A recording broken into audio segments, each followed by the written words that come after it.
We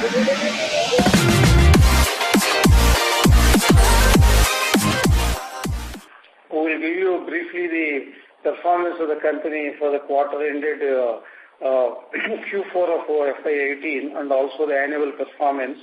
After that, we can take it for the question and answer session. Due to positive time, I request all the participants not to ask questions repeatedly and also not to ask more than 2 questions per participant, and we will be able to take a maximum of about 25 questions. I request Mr. R.S. Raju, our Associate Director, to give a brief presentation about the performance of the company in the fourth quarter as well as for the year ended FY18. Okay. Good evening to all of you. I'm R.S. Raju, Associate Director and CFO of the company. So about the opening remarks, first I would like to tell about the order book of the company. So in the current year, 12 months period, the company secured an orders of 25,304 crores. So this is inclusive of this GST. After excluding the GST, the value of orders secured by the company works out roughly 23,000, 266 crores. During the year, the company executed orders about 8,149 crores. So after excluding the orders, the order book stands as of 31st March 2018 at 32,532 crores.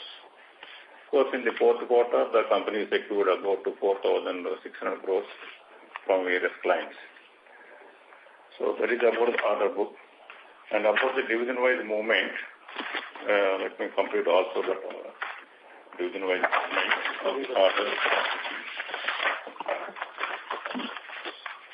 So the order secured division-wise in the current 12 months period are, in the building division, we secured about 12,000 crores, and the roads division about 4,189 crores, and the water and environment division about 5,500 crores, electrical division 1,585 crores, irrigation 903 crores, others 460 crores, and international about 600 crores.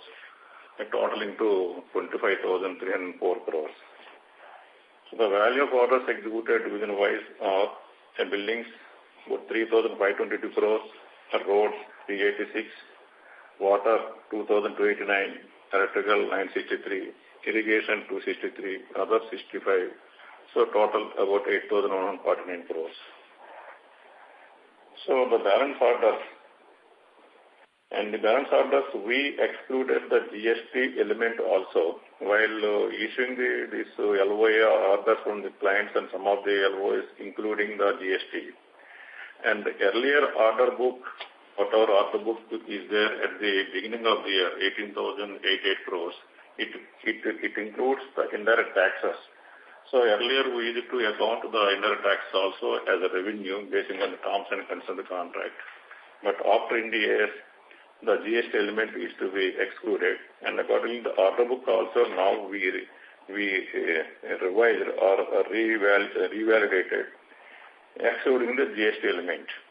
So after excluding the GST element, now the division-wise order standing as of 31st March 18 are building division about 14,580 crores, the roads 4,247, water environment 6,277, electrical 1,924, irrigation 2,521, others 434 crores, mining 1,605 crores, international 942 crores, total 32,532 crores. So the share of the each division in the total order, that's I will tell, the building division has 45%, roads 13%, water 19%, electrical 6%, irrigation 8%, mining 5%, and international 3%. This is about the order book, about the performance of the company.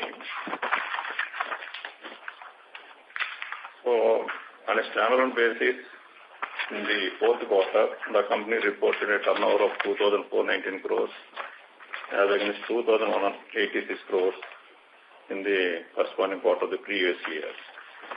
And it has reported an EBITDA of 304 crores and a net profit of 102.71 crores as against 174 crores and 63 crores respectively in the corresponding quarter of the previous year.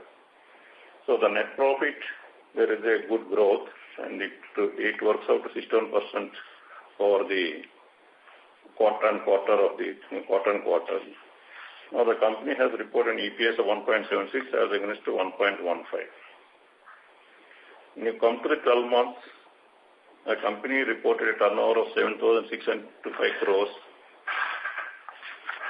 for the financial year 17-18 as against 8,032 crores in the previous year. Yet these two figures are not comparable since one figure excludes the taxes and another figure includes the taxes. So when we give the adjustment for the GST to bring them on comparable terms, in fact, there is an increase in the turnover by 5% when you eliminate the GST. So we can say that in the current year, only a 5% growth in the top line when you give the adjustment of the GST.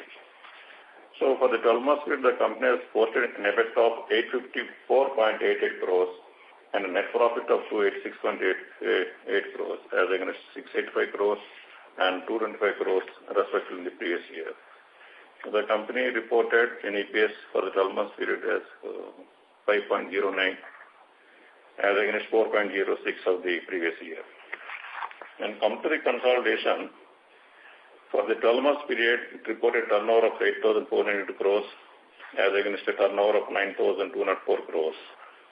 The company posted an EBITDA of 879.39 crores and the PAT attributable to shareholders of the company rupees 168.63 crores as against 669.72 and 31.68 crores respectively in the previous year. So resulting a significant improvement in the EBITDA and gross margin and the net profit level. And the net profit, there is about 5 times increase is happening in the current year. So the company has reported an EPS of 2.99 for financial year 2018 as against 0.57 of the previous year. So about the board of directors at their meeting, they recommended a dividend of 50%. And next, this mandate will tell letter or guidance. Guidance, no will tell. So now, this is about performance. And about balance sheet and other figures, when you ask the questions, we will clarify those things. Just 2-3 points I will mention here. PAT, my colleague has already discussed, 102.7 crores in the fourth quarter and 286.8 crores for the full year. The PAT margin for the fourth quarter is 4.2% and for the full year is 3.7%. It is a good improvement, the annualized PAT compared to 225.5 crores in the previous year. The finance cost for the fourth quarter is 99.8 crores as compared to finance cost in the fourth quarter of the previous year is 102.3 crores. And for the year as a whole, the finance cost is 378.9 crores as compared to 395.7 crores in the previous year. Depreciation, fourth quarter 31 crores. For the year as a whole, 117.5 crores. Cash profit, fourth quarter 133.9 crores. For the year as a whole, 404 crores. Then the debt in the standalone balance sheet at the end of the financial year is 1,300 crores, comprising of cash credit and WCDL of 1,045 crores, short-term loan of 50 crores, machinery loans of 205 crores.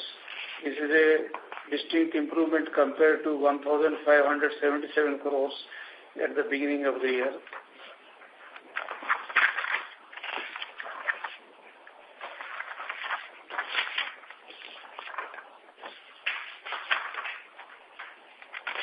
Loans and advances to subsidiaries and associates stood at 605 crores at the end of the year as compared to 558.5 crores in the previous year. Investments in the group from the subsidiaries and associates is 1023.7 crores as compared to 1028.7 in the previous year. Not much change there. Mobilization advance stood at 1,434 crores as compared to 572 crores in the previous year, mainly because substantial order accretion has happened in FY18. The mobilization advance has gone up. Retention money is 1,834 crores as compared to 1,630 in the previous year. Cash balance is 65.9 crores as compared to 109.5 crores in the previous year. Inventory, raw materials, inventory is about 1,695.6 crores. Trade receivables is about 2,157.4 crores. And debt collection period at the end of the year is 104 days. And working capital days is about 129 days. On a consolidated basis, the turnover is 8,390.6 crores and PAT is 168.6 crores. Finance cost is 459.56 crores. Depreciation is 171.51 crores. And debt on a consolidated basis is 1,839.85 crores. There is a substantial reduction in the consolidated debt. As in the previous year is about 2,571.9 crores. So the debt levels have come down substantially, not only at the standalone level, but also at the consolidated level. So these are the opening remarks from the management side. Now we request the participants to ask their questions. Sure, thank you very much. We will now begin the question and answer session. Anyone who wishes to ask a question may press star and 1 on the touchtone telephone. If you wish to remove yourself from the question queue, you may press star and 2. Participants are requested to use handsets while asking questions. Ladies and gentlemen, we will wait for a moment while the question queue assembles.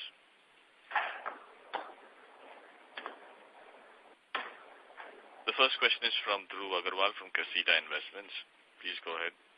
Yeah, good evening, sir. Congratulations on a good set of numbers. So I have 3 questions regarding bookkeeping questions. One is regarding the EBITDA margin. So for the full year on a standalone basis, you have reported EBITDA margins of 11.3%. So are these numbers sustainable going forward, or will we see a more improvement going towards 12-13%? Just I will explain. The EBITDA for the year as a whole, we reported 11.3%. Correct. In which there are 2 one-time aspects are there. Mm-hmm. And if you are aware that about the bonus what we received from the Agra Road Expressway, that element is also there in the 12 months so EBITDA figure. It is about roughly 0.7%.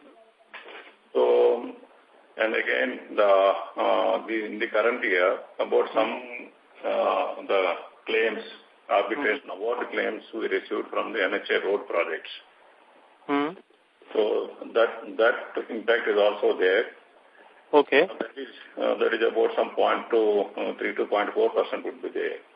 When we eliminate these 2, right, then it comes to some 10.3% or so. Okay. So the 10.3 we expect to maintain for the year 18-19. Okay, 10.3, 18-19. Okay.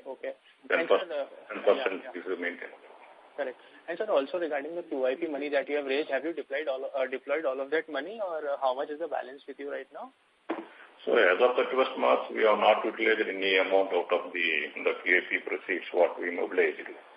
Okay, you have not utilized any amount. Yes, the QIP money is parked in our cash credit accounts as a measure to reduce the debt and interest cost on the debt. They will be utilized in FY19 as and when our top line increases. We have guidance of 45% increase in the top line.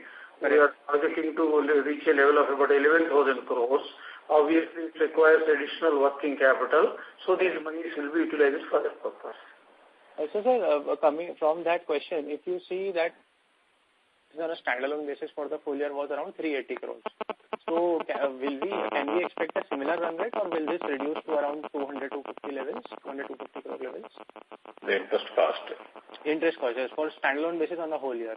Yes, now the interest cost as far as our debt is concerned, the outside debt is concerned, we can say about it won't exceed what the figures, what interest we paid in the current year of 17-18. But from the client side, nowadays what is happening, and now new orders are received, there is mobilization advance, and the mobilization advance, they are putting the interest also. Okay. Earlier, we used to have some 50% interest-free advances and 50% interest-bearing advances. But gradually, the interest-bearing advances are increasing. So, basing on that interest, this figure, to certain extent, fluctuate. Okay. And the higher side, what we expect is about 420-430 crores, and the lower side is about 360-378 crores like that. So it will be in that range, from 360 to 420 crores range. Yes, yes. See, if you see, the mobilization advance has gone up from 571.9 crores in the previous year to 1,434.5 crores in the current year, mainly because of huge order accretion that has happened in FY18. So, on this higher mobilization advance, we have to pay interest. So, the interest cost also is going up, though the bank loans are not going up. Okay. Got it. Okay, sir. And the last question is regarding this is for the full year. Your tax rate has come to 17.1%. So, what will it be for FY19 and 20? It would be around 29 to 30%. 25 to 30%? Yes. For FY19, right? It depends upon some appeals and the disposal of the cases by the income tax department. Okay. It depends upon, but we expect between 26 to 32%. It will make depending upon how the outcome of the cases orders, assessment orders and other things. Okay. But we have some positive things, but we don't have any liability towards any pending demands or notices and other things. Okay. Got it. Thank you, sir. Thank you so much.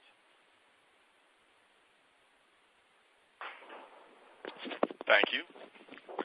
Next question is from Ashish Shah from IDFC Securities. Please go ahead. Yeah, good evening, sir. Good evening. Sir, on margins, you said that there has also been an impact of certain claims or awards from NHI. So would that be in Q4 or throughout the year it would be spread? The Q4 one claim is there, and in the Q1 also another claim is there. About 2-3 claims have been settled by NHI and money has been received by us. So one has come in Q4 and 2 have come in the previous quarters. The total amount is about 75-76 crores is there. 75, 76. Yes. And in Q4 it would be how much, sir? It is less. Full year. Q4 is about, the claim is about 50 crores and it is reported to the bottom line or the margin side about 21 crores. Okay, so 21 crores is the EBITDA impact, 50 crores is the revenue impact. Yes, correct. Entire amount won't participate in revenue. Certain pending payable, something, settlement issues are there after meeting those payments. Okay. Sure, sir. Sir, also, there has been a 30 crore impairment in Q4 in the standalone account. So, can one assume this is on the international business? No.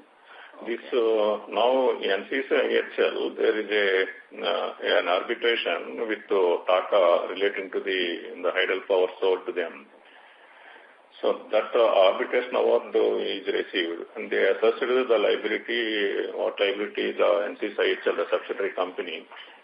So they assessed the liability as 65 crores.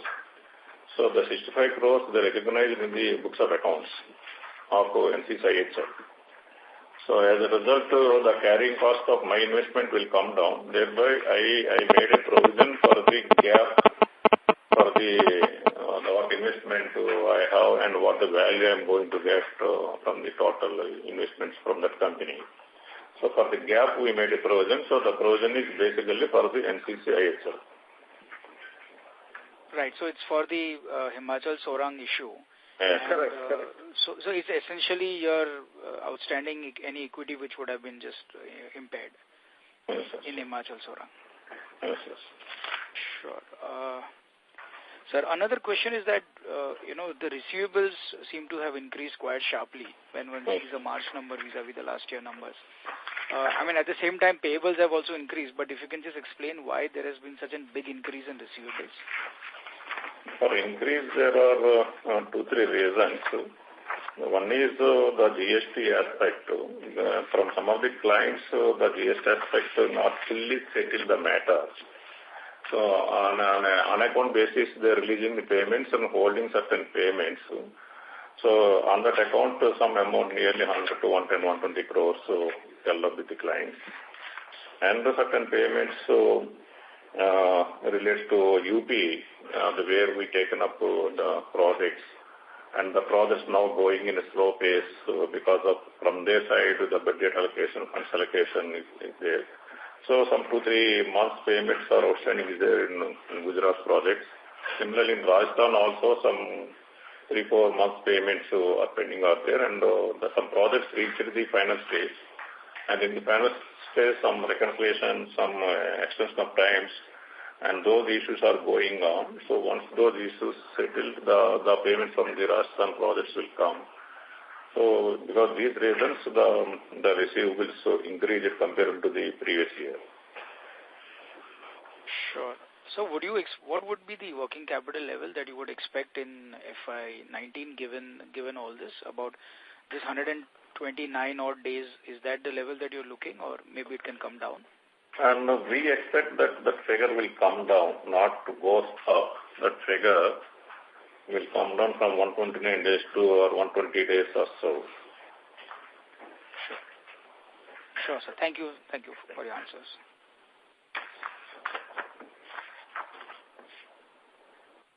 Thank you. Next question is from Nilesh Bhaiya from Macquarie. Please go ahead. Yeah, hi, this is Inder here. Congratulations on the good set. Couple of questions. One is, can you comment on what are the outstanding issues, say, some Middle East projects or other, and then you have that power project which you sold to the thermal power project. What is the status of any litigations or arbitrations on these things, and what is the likely settlement amount, if any? Is there any liability which has been crystallized on that? See, international we are planning to exit, and only one project is yet to be completed, and some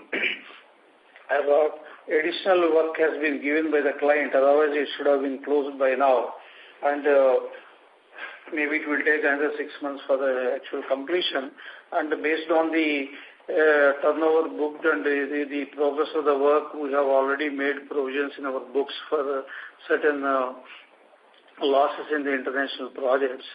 And the management thinking is also to close the international business as soon as the balance works are completed. And there we have some assets, particularly machineries there, which has got good value. And we are planning to sell that machinery either in the international market or bring it to India and use it in the domestic market, and realize our investments in the two international subsidiary companies. So the corporate policy is to withdraw our business completely from the international business and recover the monies. Whatever losses we have incurred earlier, adequate provisions have been made. As far as the SEMCOP deal is concerned, we have already indicated to the stock exchanges also, a bank guarantee of 291.5 crores was invoked by them, which is unreasonable and unnecessary, particularly because our retention monies are lying with them. Nevertheless, we have seen to it that the payment is made by us immediately and there is no irregularity in our bank accounts, which is appreciated by the bankers as well as our rating agencies. We have started the arbitration proceedings against the project company, that is SEMCOP Gayatri Power Project. and already 5-6 sittings have happened, and the award will be known because both the arbitrators, looking to the volume of paperwork that is available to be scrutinized, they wanted 18 months' time for completion of the arbitration proceedings, and both the companies, that is NCC on one side and Semcorp on the other side, agreed for that. Now, out of those 18 months to 6 months is over. So we are confident, we believe we are on a strong wicket as far as the payments to us are concerned. Our retention money plus the final bill plus the bank guarantee invocation together comes to around 700 crores. It has got to be paid with interest. Maybe if any liquidated damages are leviable on our account, that can be deducted. We are confident the money will come back to us without much difficulty once the arbitration is over. Okay. Any comment on the real estate in Middle East, Dubai real estate? Yeah, there also we identified a local developer with the approval and consent of the real estate regulatory authority there. We have entered into a tripartite agreement, and the asset is already handed over to the local developer on an as-is various basis. He is taking care of the liabilities in respect to the project also. And as our share of the investment in the project, they will give us about 160,000 square feet of developed area, for which already agreements have been entered into with the consent of the real estate regulatory authority there. And the 160,000 square feet, as and when developed and given to us 2 years from now, should give us about 270 or 280 crores of money, whereas our exposure in Harmony project at this point in time is about 225 crores. So we believe there is a possible potential upside. Some additional money can also be recovered. Thanks. My second question is on the margins front. Can you kind of give us some reasons why the margins have kind of gone into double-digit levels? Because that was not the expectation last year. We're looking to be more in the range of 9.5%. Is it because the competition is much lower on the new projects? And does that mean as we kind of execute more projects and the older projects get completed, there is a room for us to actually even move towards closer to 10.5% to 11% kind of a band? You are asking about EBITDA margins. Yeah, EBITDA margins. So EBITDA margin for the year as a whole reported 11.3%. So in which the one-time aspect of bonus is there about 0.7. So when we remove the 0.7, it works out to some 10.6 or so. And also in the year 17-18, the year which we are reviewing, where some claims also we received. Right. So that also helped us to report the higher margins.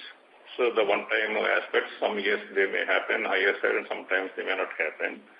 So that impact about... After removing the one-time claims, the margins are well above 10%. Yes. Which is better than our expectations or what we had talked about. The important thing is we are getting projects with better margins. In fact, the gross profit margin has improved to about 18% in FY18 compared to about 15.5% in the previous year. Now that is also getting reflected in the EBITDA margin. Another aspect which we need to note here is the turnovers for the top line what we are reporting. In the current year, what we reported is excluding GST element, and earlier our turnovers are including indirect taxes. So the impact now is there about at EBITDA level, about 1% impact is there because of GST. So from 10.24 or so, when you remove the 1%, it comes to 9.4 or 9.5. So there is this is the increase happened from 8.2 or something we reported earlier and 8.5. Nearly 1% is a general operating margin expansion because the product mix or division mix. These all help for the expansion of about 1% at EBITDA level. No, in that case, we are confident we will maintain EBITDA.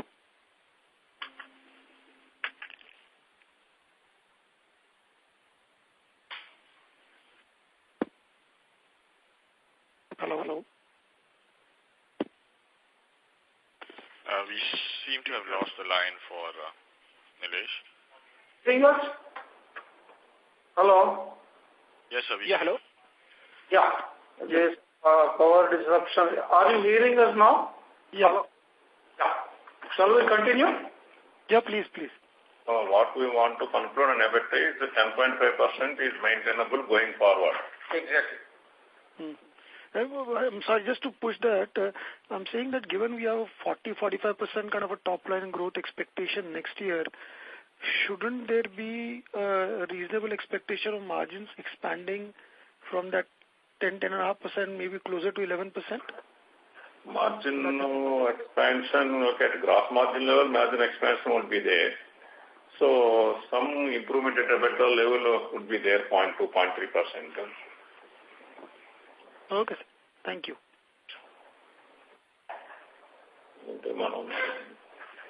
Volume. Thank you.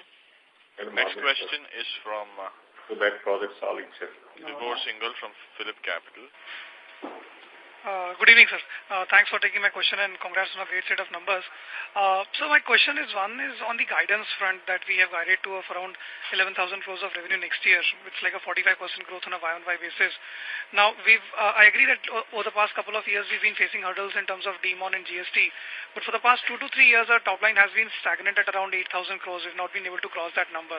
Even in this quarter, I think our expectations was probably closer to 2,600 to 2,800 crores of revenue. So how confident are we of being able to do this 11,000 crores of revenue? And also, could you just also basically as a part of that also elaborate what is the kind of execution that is happening on various projects, especially the Naroji Nagar or the Telangana housing project, which will contribute significantly towards this 11,000 crores of top line that we are targeting? Yeah, actually 2-3 things are helping us to report a top line growth of 45% in FY19. It is discussed at the board level. The management is very confident of achieving it. One thing is, in FY18 we got almost 24,000 crores of orders, out of which almost 50% of the orders are fast-track orders to be completed in less than 2 years, in 18 months, in 15 months, and they are likely to add to the top line very substantially. You have mentioned about Naroji Nagar. That is also a fast-track project to be completed in less than 2 years. The pace of execution has improved substantially, though there was initial delay in handing over the project site to us. In fact, recently, Ankita Shah of Elara Capital has visited the project site. She has come out with photographs and a positive report about the faster execution there. Similar thing is happening in our housing projects, the affordable housing projects in Andhra Pradesh. Here we got substantial orders, nearly 6,500 crores to be executed over a period of 2 years, out of which already in some projects 1 year is over. And in fact, some of the first batch of projects received are almost complete and hand over to the client. So we are confident based on all these things. The turnover guidance of 11,000 crores in FY19 is very much achievable. Fair enough, sir. Thank you so much. So my next question is basically on the provisions that we spoke of. So you mentioned that we've taken a 30 crores provision in this quarter, that is on the back of the Tata investment arbitration that we have lost at this point of time. So again, just to elaborate what Inder asked, so apart from what we've already provided for, is there any other arbitration that we believe that we could have a significant impact over the next maybe let's say 6 or 12 months, in which we have not yet provided for? Out of the total amount of obligations for the Tata, about 81 crores is taken care in the books of accounts. Earlier we made a provision of 15 crores, and the current year again 65 crores we made totally. Some 80 crores we already taken care. And some items are there on that one, again we are going for appeal. And in that one, certainly certain amounts of people have confidence to get. So we don't at this moment foresee any major hit in the going forward. It is there some 20 crores, 30 crores we expect, but not a major amount. But sir, in the Tata investment, hasn't the amount of around 150 crores been awarded to the party? Against which? As 150 crores awarded to the party. And against that, we have made a provision of only 81 crores as of now. Yes. So we believe the remaining 70 crores is something which we will not have to pay and which will probably doesn't require a provisioning. Yes. In that one, about 7 to 8 items are there in the appeal. Okay. So some items we have good grounds and some items we have 50% grounds. So how we come in another, we have to wait and see on that outcome. And so do you believe any provision is required for the thermal power plant which we sold to Sembcorp? Or do you think, I know that we should actually be getting back the money of around 700 crores which they have revoked in terms of bank guarantee and retention money. But is there any amount of provision which might be required in case the arbitration goes into their favor? No, provision will not be required because, first of all, the retention money, the final bill, and the bank guarantee put together is about 700 crores. At one stage, we discussed with them regarding liquidated damages. There, the clauses are very clear. The delay in supply is attributed to the equipment supplier, the Chinese entity, and only the delay in erection should accrue to NCC. According to our estimate, some delays are there, and so maybe a portion of, say, about 100 or 150 crores may be required to be paid for liquidated damages, which means my 700 crores with interest minus whatever liquidated damages with interest. On a net basis, we are definitely going to gains on this arbitration rather than making any provision. Fair enough, sir. And sir, no provision you foresee being required for either any of the Middle East subsidiaries also? Yes. And none of the BOT projects as well? Yeah, no required. In fact, what we have done last 3-4 years is we have done a lot of cleaning up of the balance sheet and provisions written off, particularly under Ind AS. So we have a strong balance sheet now, and also the market is giving us very good opportunities in terms of order book and turnovers. Middle East countries, since still the operations are going on, it depends upon the outcome of the closing and the completion of the balance work. So major thing we have taken care. If any further this thing is there, some 20 to 30 crores the loss, the expected loss from those operations. Sir, how much? 30 to 50 crores? No, 20 to 30 crores. 20 to 30 crores. That could be the provision in the Middle East subsidiary. Hello?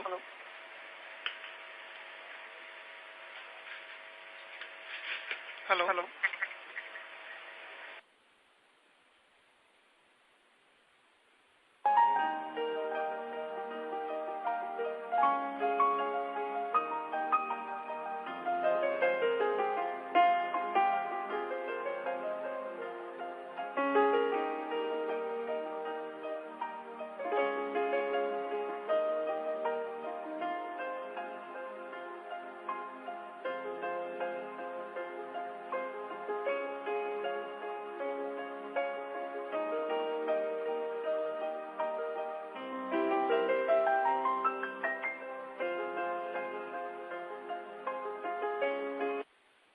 Participants, thank you for patiently holding your lines. We have the line for the management reconnected. Over to you, sir.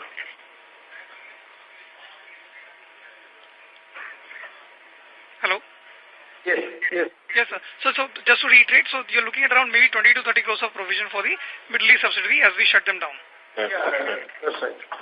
Fair enough. So just last bookkeeping question. Can I have the gross debt at the standalone and console level? Gross debt. At the standalone, 1,300 crores is the debt now. 1,300 crores? At the consolidated level, it is 1,800 something is there. 1830. I gave you the figure already, which is a 1,839.85 crores at consolidated level. Alone is 1,300 crores. 1,300 crores. Fine, sir. Thank you so much for answering my questions and wish you all the best. 2061. Thank you. Absolutely. Next question is from Charanjit Singh from B&K Securities. Please go ahead. Hello, sir. Yes. Congratulations for the good set of numbers. Sir, actually, we have now, highlighted here that we want to raise 110 crores through these convertible warrants. We had also, done recently 550 crores of fundraising. Can you please highlight, what is the main reason for this, warrant issuance? See, because of QIP, the promoter holding in the project company is getting diluted by about 1.5%. So they want to maintain that level, and in fact, they wanted to go along with QIP for the preferential offer for the promoters, about 100 crores. That could not be done because of some technicality, because some individual promoter shares were transferred among themselves through the stock exchange, and that is tantamount to sale. And based on the advice given by our merchant bankers at the time of QIP, we have deferred the issue in favor of the promoters at that time. Now that period is over, 6 months, and now they are eligible to participate. The idea is that promoters would like to maintain their shareholding in the project in NCC at around 20%. This QIP, the preferential offer to them will help, and those monies will be available for the company for its working capital requirements. Mm-hmm. Okay, sir. And sir, if we look at, you have highlighted in the call that working capital actually should go down, but we are, targeting a 45% growth in top line. And so how has been the payment cycle from, the states where we have been working on, and what is giving us the confidence that the working capital cycle should reduce from here on? Yes, now the projects what we received have a mobilization advance facility. Earlier, 2 years back, some orders we secured from Telangana government where there is no mobilization advance. As a result, the working capital is increased in the last 2 years. Now, what the new orders I received, most of the orders have the mobilization advance facility. So, with that one, we are not foreseeing any much this one, and moreover, the projects what we taken is the larger size pocket. So, earlier some certain projects are there where we completed and final bill payments are not received about 200 to 300 crores.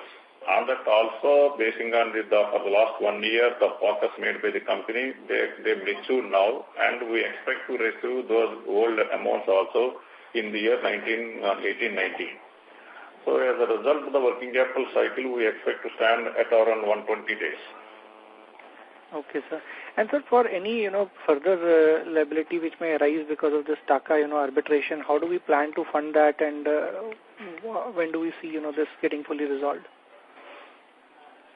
So for NCC Ltd, they have the claims what they are going to receive from the NHA relating to 4 or 5 BOT road projects.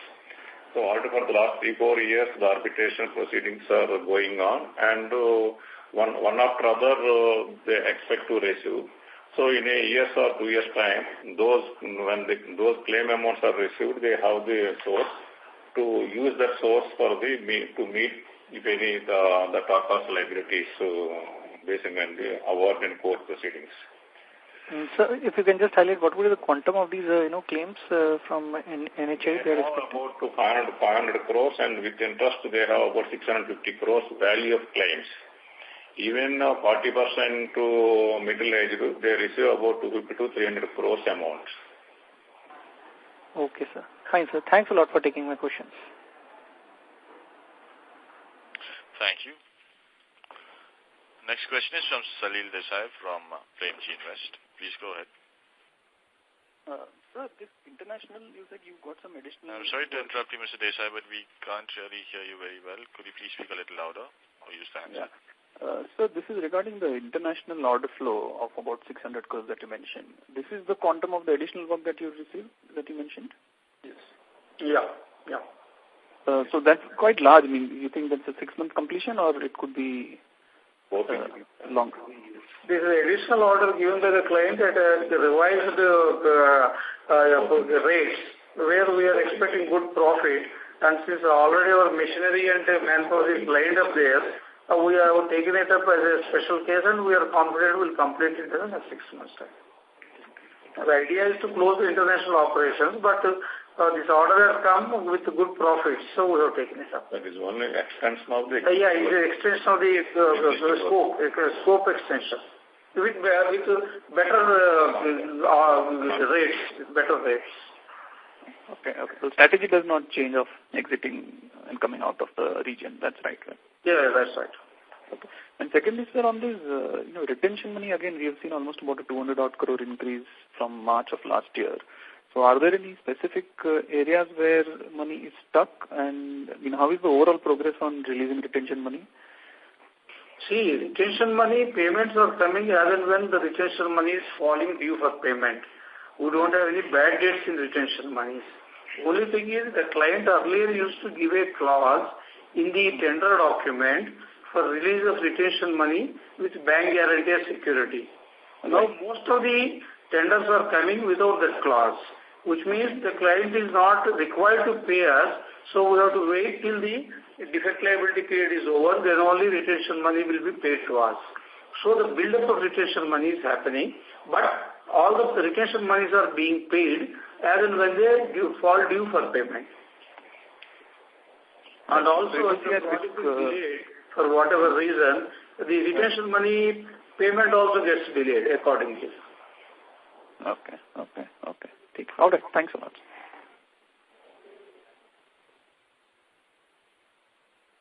Thank you. Next question. These will be the last two questions. We will close it by 6 o'clock. Sure. Due to time constraints, we will take the last two questions. The next question is from the line of Shravan Shah from Dolat Capital. Please go ahead. Yeah, thank you. Sir, as you mentioned that all the projects are going well, and that's why we are expecting a 45% kind of a top-line growth. So can we expect a 20-30% kind of a top-line growth in FY20 also? See, we work out a detailed business plan and then come back with the expected turnover. So FY20, I cannot stick my neck out at this point in time. I understand, but just considering the kind of execution momentum will be there, so that will definitely continue in FY20. No. Considering that, what we are seeing is we want to consolidate our position. This is the first time we are crossing 10,000 crore mark as far as the top line is concerned. Assuming that we achieve 11,000 crores based on the confidence the management has, what we would like to do is definitely we will look at a top line growth of 10 to 15%. Where you see in FY19 the order accretion target is also scaled down. We are talking of 14,000 crores fresh order accretion. We are not talking of 24,000 crores, right? So the idea is to consolidate at this level. Okay. And in terms of the capex, how much we have done in FY18 and in FY19, how much are we planning to do? About in FY19, about 260 crores this new capex is happened. And for the next year, we expect to minimum of 150 crores, and the rest depends upon how the kind of orders we receive. Okay. And, sir, in terms of the UP bonus early completion, how much is the amount that we have booked in the fourth quarter? It is not fourth quarter. It is third quarter. We have accounted in the third quarter. Okay. Gross amount is revenue is about 73 crores, and after meeting down the level bonds and other things, so at gross margin level, about 60 crores. At EBITDA level, about 60 crores is there. Okay. And sir, once again, a request to give a breakup of order book, order info, and revenue segment-wise. See, we are hosting it on our website in a day or so. Kindly take it from there because we have already given that. It is honestly a waste of time and the other participants will be disappointed. So we are hosting it on our website by tomorrow. Okay. Thank you, sir. Thank you. The next question is from Subramaniam Yadav from Subcom Ventures. Please go ahead. So just wanted to again understand the hydro deal. At max, we need to do around 70 crore of provision. If at all, we need to pay 150 crore to Dhaka, right? Yes, 80 crores provision we take in the books of accounts. 70 crores, 70, 80. Okay. 70 plus another 30 crores from the international subsidiaries, right? The provision what we made in standalone is different.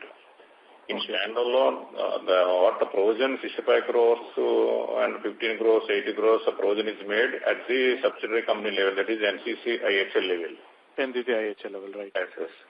And since when they're recognizing the loss on account of that one, my investment is also coming down, the value of my investment.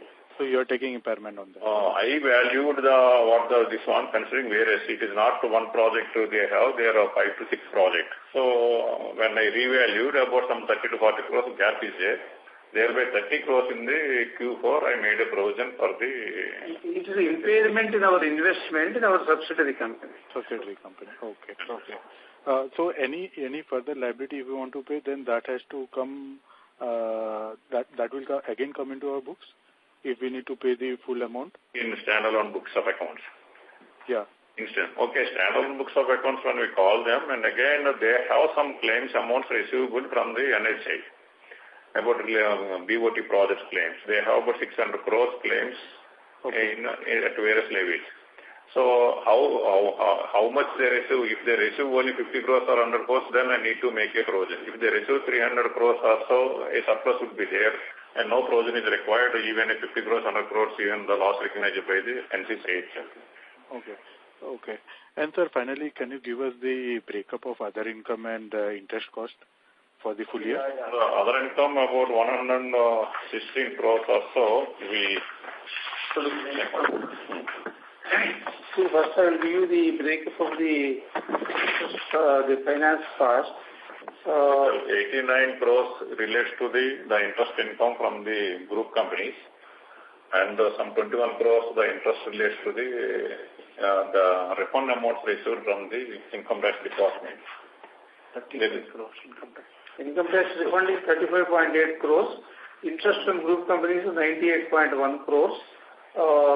Interest on deposits is 8.5 crores. And loans and advances is at 51.6 crores from our subsidiaries.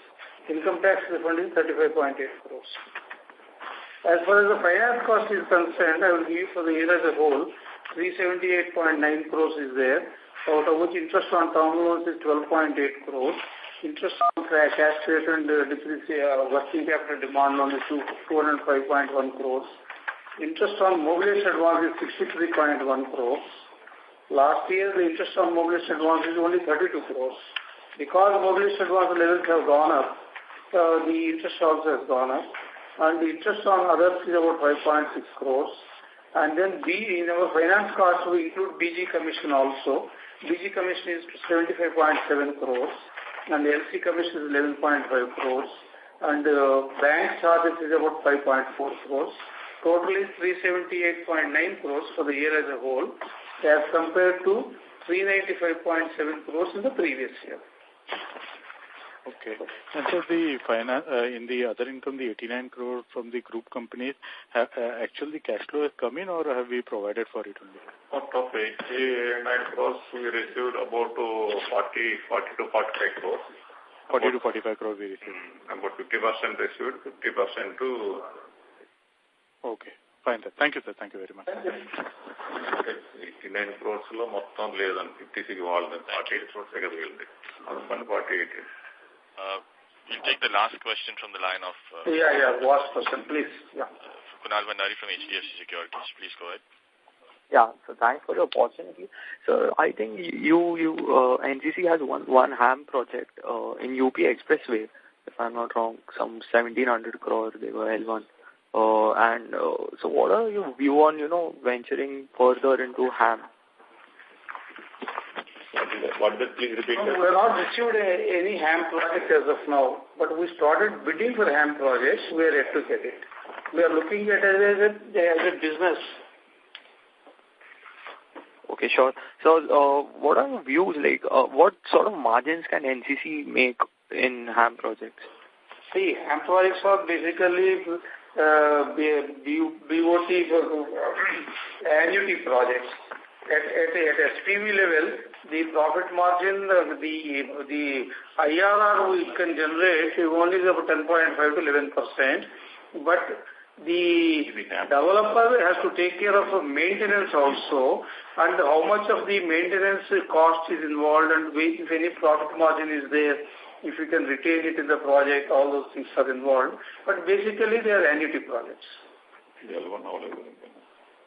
No, sir. And so if you get any of the HAM projects, sir, are you confident, like your equity requirement for HAM would be, Yeah, we are looking at a HAM project of, say, 1,000 crores, where the equity requirement from our side may not be more than 150 crores. We have started bidding for HAM projects.